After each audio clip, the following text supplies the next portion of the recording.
இன்றே டவுன்லோட் செய்து உங்கள் ஃபேவரட் ஷோக்களை என்ஜாய் பண்ணுங்க. இன்னில இருந்து நம்ம பயணத்துடைய புது அத்தியாயம் தொடங்க போகுது. ஜனா மேம் ஜனா ஃபுட்ஸ் தலைமை பொறுப்புல இருந்து கொஞ்சம் விலகி ஓய்வு எடுக்கலான்னு முடிவு பண்ணிருக்காங்க. ஜனா மேமுக்கு அப்புறம் இந்த பிசினஸ வழி நடத்த போற அவங்களோட வாரிசு யாருன்னு அறிவிக்க போறதுக்காக தான் இந்த மீட்டிங்கை ஏற்பாடு பண்ணிருக்கோம்.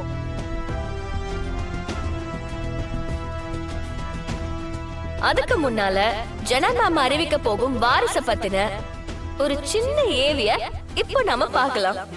AV please.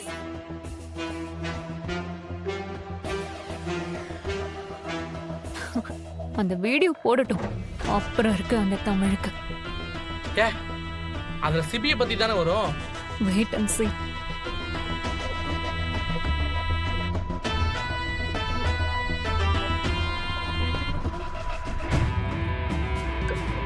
யார் இந்த பெண்? எங்கிருந்து வந்திருக்கிறாள்?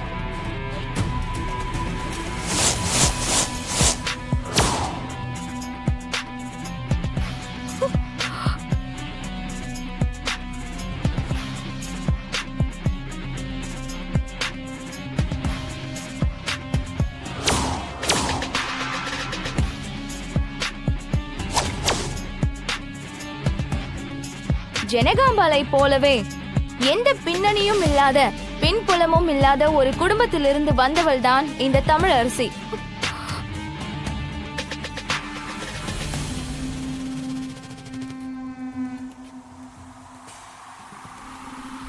நிறுத்துங்க, ஸ்டாப் இட். என்ன ஒண்ணு பத்தின ஏவி வருது? எனக்கும் புரியல மேம். ஏவிய ஸ்டாப் பண்ணுங்க, ஸ்டாப் பண்ணுங்க.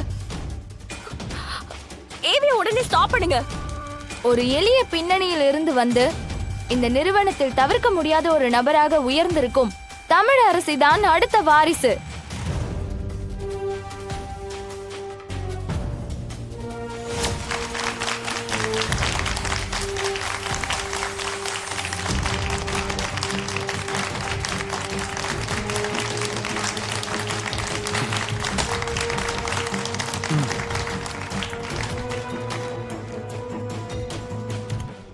அத்தை, இவளை பத்தி நான் அப்பவே உங்ககிட்ட சொன்னேன். நீங்க தான் இவ நல்லவ வல்லவன்னு சொன்னீங்க.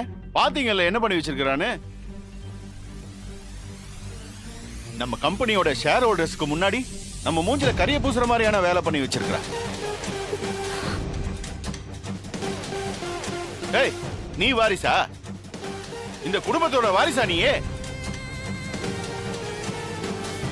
மாமா, என்ன அவமானப்படுத்தா இவ இந்த மாதிரிலாம் பண்ணிட்டு இருக்கா? இவ இந்த மாதிரி ஏவி போட்டா வாரி சேருவாளா? ஜானு, நான் இப்ப சொல்றேன், இந்த பொறுப்பை நான் ஏத்துக்கணும்னா முதல்ல இவ்வளவு வேலையை விட்டு அனுப்பு. ஏய், அறிவில்ல, இத்தனை பேர் சொல்றாங்களே. ஏன்டி இப்படி பண்ண? Ma'am please,